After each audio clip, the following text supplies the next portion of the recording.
ખબર છે, આપણું શરીર છે ને એ સતત આપણી સાથે કમ્યુનિકેટ કરતું રહે છે, પણ સવાલ એ છે કે શું આપણે એની ભાષા સમજીએ છીએ? ચાલો, આજે આપણે શરીરના એવા જ કેટલાક મહત્વપૂર્ણ સંકેતો વિશે વાત કરીએ જેને ક્યારેય નજરઅંદાજ ન કરવા જોઈએ. વિચારવા જેવો સવાલ છે નહીં કે આપણું શરીર આપણને કંઈક કહેવા માંગે છે અને મોટાભાગે આપણી વ્યસ્ત લાઈફમાં આપણે એ સાંભળવાનું જ ચૂકી જઈએ છીએ. અને આ જ તો આખી વાતનો મર્મ છે. જુઓ, ક્યારેક આપણું શરીર એકદમ ધીમા અવાજે ફરિયાદ કરે, જાણે કોઈ વિસ્પર, કોઈ ગણગણાટ, અને ક્યારેક એ જોરથી બૂમ પાડે છે. આપણે આ બંને સંકેતોને ઓળખતા શીખવું જ પડશે.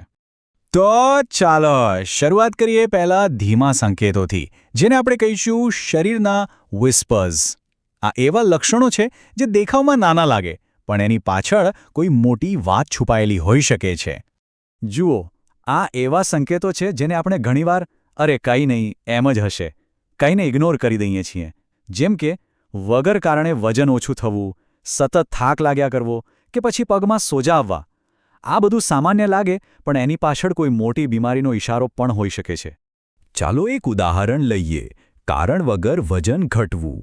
માની લો કે ડાયટ કે એક્સરસાઇઝમાં કોઈ ફેરફાર નથી કર્યો અને છતાં પણ વજન ઉતરી રહ્યું છે, તો આ કોઈ નાની વાત નથી. આ કેન્સર, થાઇરોઇડ કે ડાયાબિટીસ જેવી ગંભીર બીમારીઓનો સંકેત હોઈ શકે છે. અને આ વાત તો ખાસ કરીને સ્ત્રીઓ માટે ખૂબ જ મહત્વની છે. સામાન્ય લાગતો થાક, થોડું ચાલતા જ શ્વાસ ચડી જવો કે પછી જડબામાં દુખાવો, આ બધા હૃદયરોગના સાયલેન્ટ સાઇન્સ હોઈ શકે છે. એવા સંકેતો જે ચૂપચાપ આવે છે અને આપણે એને અવગણી દઈએ છીએ. ઓકે, તો હવે વાત કરીએ એ લક્ષણોની જે ધીમા નથી પણ જોરદાર છે, જેને આપણે કહી શકીએ શરીરની બૂમ. આ એવા સંકેતો છે જેના પર તરત જ તાત્કાલિક ધ્યાન આપવું જરૂરી છે. જેમ કે અચાનક ગંભીર માથાનો દુખાવો. અને અહીં કીવર્ડ છે અચાનક. આ એવો માથાનો દુખાવો નથી જે ધીમે ધીમે વધે. ના, આ તો એક જ ઝાટકે શરૂ થાય છે અને એટલો તીવ્ર હોય છે કે સહન ન થાય. મેડિકલ ભાષામાં આને થંડર ક્લેપ હેડેક કહેવાય છે. મતલબ જાણે માથામાં વીજળીનો કડાકો થયો હોય. આ દુખાવો થોડી જ મિનિટોમાં એની ચરમસીમાએ પહોંચી જાય છે. અને આ કોઈ મજાક નથી. આ મગજમાં એન્યુરિઝમ ફાટવાનો કે હેમરેજનો જીવલેણ સંકેત હોઈ શકે છે. આ સિવાય બીજા પણ કેટલાક ગંભીર સંકેતો છે જેને અવગણવાની ભૂલ ક્યારેય ન કરવી જોઈએ. જેમ કે અચાનક પેટમાં સખત દુખાવો, શ્વાસ લેવામાં તકલીફ, જોવામાં તકલીફ કે પછી અચાનક કન્ફ્યુઝન થવું. આમાંથી કંઈ પણ થાય તો સમય બગાડ્યા વગર તાત્કાલિક મેડિકલ હેલ્પ લેવી ખૂબ જ જરૂરી છે. હવે ચાલો આપણે બે સૌથી કોમન અને જીવલેણ મેડિકલ ઇમરજન્સી પર ખાસ ધ્યાન આપીએ. હાર્ટ એટેક અને સ્ટ્રોક. આ બંને વિશેની સાચી જાણકારી કોઈનો જીવ બચાવી શકે છે. તો હાર્ટ એટેક એટલે શું? એનું સૌથી ક્લાસિક લક્ષણ છે છાતીમાં જબરદસ્ત દબાણ કે ભીંસ અનુભવી. જાણે કોઈએ છાતી પર વજન મૂકી દીધું હોય. આ દુખાવો થોડી મિનિટો સુધી રહી શકે છે અથવા તો આવી જઈ પણ શકે છે.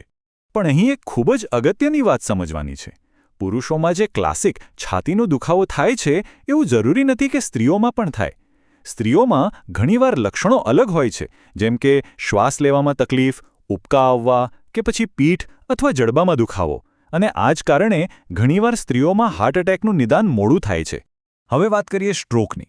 આ પણ એક જીવલેણ ઇમરજન્સી છે અને આમાં પણ લક્ષણો એકદમ અચાનક જ દેખાય છે. જેમ કે શરીરના એક ભાગમાં અચાનક ખાલી ચડી જવી, બોલવામાં, જોવામાં કે ચાલવામાં તકલીફ થવી. સ્ટ્રોકને ઓળખવા માટે એક ખૂબ જ સરળ ફોર્મ્યુલા છે. FAST. આને બરાબર યાદ રાખી લેજો. F એટલે ફેસ, એટલે કે ચહેરો. વ્યક્તિને સ્માઇલ કરવા કહો. શું ચહેરાની એક બાજુ લટકી રહી છે? A એટલે આર્મ, એટલે કે હાથ. બંને હાથ ઉપર કરવા કહો. શું એક હાથ નીચે પડી રહ્યો છે? S એટલે સ્પીચ, એટલે કે બોલવાની રીત. તેમને કોઈ સાદું વાક્ય બોલવા કહો. શું તેમની જીભ લથડી રહી છે? અને સૌથી અગત્યનું, T એટલે ટાઈમ.